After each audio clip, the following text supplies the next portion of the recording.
Akkam jirtu kabajamtoota hordoftoota jaalal dhugaa nagaa fi fayyaan bakkuma jirtanitti isiniif haa ta'u isiniin jedha. Har'a kan laallu dhiirri tokko jaalallee isaa irratti jaalallee biraa yoo baafate yookaan ammoo dhiirsi niitii ofii irratti niitii biraa yoo baafate mallattoo akkamii mul'isaa? Yookaan ammoo dhiirsi niitii biraa niitii ofii irratti niitii biraa yoo argate haala akkamii amala akkamii agarsiisaa kan jedhu wajjin laallaa. Mallattoowwan inni mul'isu hundasaa deebii gahaa waan isinii deebisuu fi namoonni kanaan dura ka dhiirallee nu dhiyeessii naan jettanii viidiyoo duraanii irratti na gaafattan viidiyoo kanarratti deebii guutuu argattanii jechuudha. Niitiin dhiirsa irratti dhiirsa biraa yoo qabaattee amala akkamii mul'ifti yookaan mallattoo akkamii agarsiifti kan jedhu viidiyoo bakka diskiripshinii sun isinii kaahaa achi ilaalaa viidiyoo duraanii jechuudha. Maarree har'a ammoo kan gara dhiirati dhiirri tokko jaalallee ofii irratti jaalallee biraa yoo argate niitii ofii irratti niitii dhoysaa yoo qabaatu ta'e akkamitti beekuu dandeenya kan jedhu ta'a. Hanga dhumaatti akkana wajjin turtan kabajaan isin gaafadha.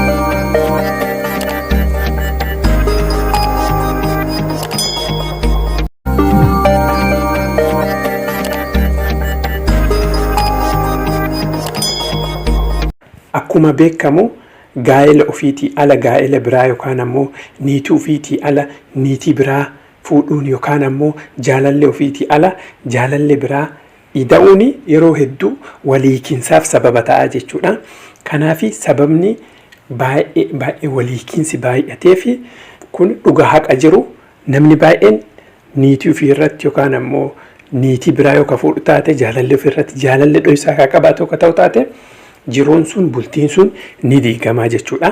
Kanaaf waliikinsi baay'atee jechuudha.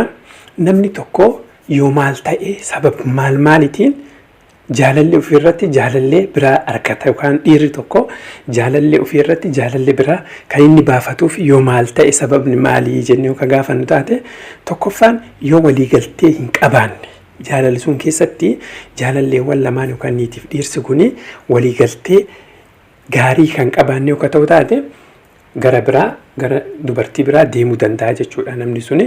Yookaan ammoo yeroo wal qunnamtii saalaa yookaan waliin gammachiifne taate yoo dubartiin sun kan gammachiifne taate jaalallee biraa baafatee fedhii sun guutachuu ni carraaqaa jechuudha. Yookaan ammoo nama biraa yoo ka jaalatu taate niitii ofiitiin alatti yoo jaalallee nama biraa erga niitii fuudheen booda jaalallee nama biraa irraa kan qabu taate waan kana dhoysaan godhu danda'a jechuudha. Kun sababaa jechuudha. Ammoo namni waan kan godhu fakkeenyaaf namni jaalallee ofii kanarratti jaalallee biraa baasu dhiirri tokko yoo jaalallee ofirratti jaalallee biraa baasu amala akkamii mul'isaa kan jedhudha. Amalli inni mul'isu tokkoffaan lafumaa ka'ee jechuudha. Haala fi akkaataan isaa akkaataan inni itti uffatu akkaataan inni itti deemu ni jijjiiramaa jechuudha. Uffanni inni uffatu haalli isaa osuma hin beekin si jijjiiramaa jechuudha. Xiyyeeffannoo gahaa kennaa fi akkaataa uffata ofii irratti fayyaa ofii irratti akka bareedu haala itti mul'atu irratti kophee ofii irratti waan alaa namni argu kan ijaan argan kanarratti jijjiirama guddaa fidaa jechuudha. Amala jijjiirrata.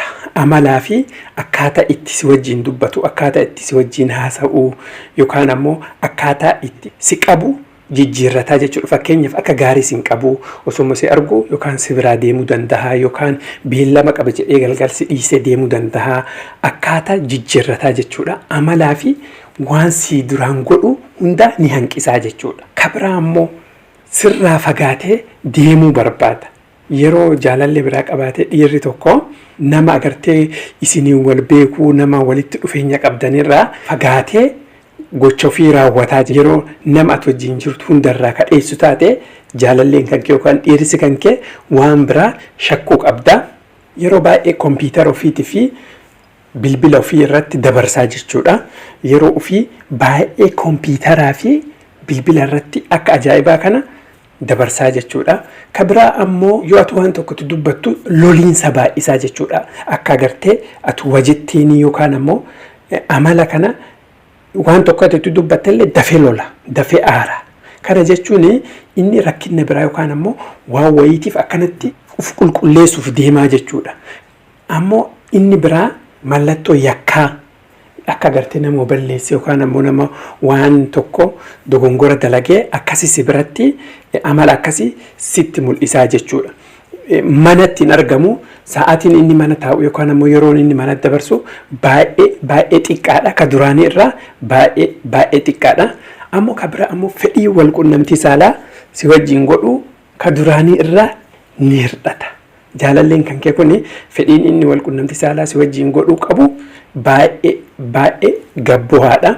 Ammoo amala jijjiirrate kanallee fi ka inni yakkusihii jechuudha. Deebi'ee sittuu akkana tahee sittuu akkas tahee jedhee gara kan keetitti quba qaba. Si duratti waa'ee dubartii biraa si duratti haasa'a jechuudha. Ifatti waa'ee nama biraa si duratti haasa'a, keessumattuu waa'ee dubartoota biraa si biratti haasa'a. Kana jechuun mallattoo kana beekuu qabda.